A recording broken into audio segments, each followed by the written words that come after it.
One of the first assumptions that underlie the requirement that students with disabilities have access to the general education curriculum is that the general education curriculum is aligned with subject matter or content standards. And this notion that students with disabilities have the right and should have the opportunity to access those standards. And particularly because we now think of content standards as representing or as making explicit that enduring, essential knowledge and skills that we want all students to learn. And all students means students with disabilities. So we think it's very important for students with disabilities to have access to those standards, and that the way that they should do that is through a curriculum that is aligned with those standards.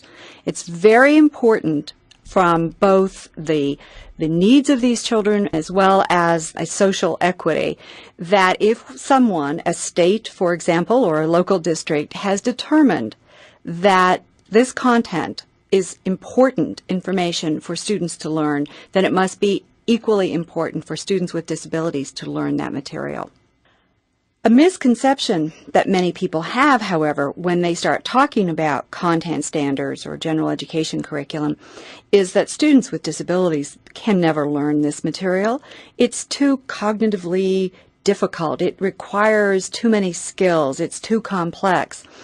And in many ways, this represents a misconception or reflects a narrow understanding of curriculum and also a lack of knowledge about special education's history of educating individuals with disabilities. I would just ask people to think about probably one of the most classic examples from our history, and that just a very few decades ago, we used to think that individuals who had Down syndrome were uneducable. They were placed in institutions. They were not given any specific education. Now we know from our own everyday lives and experience that not only do these individuals learn, they learn very well. They graduate from high school. They have a number of literacy skills. They hold jobs. They live independently in the community. And this didn't just happen. This happened through education.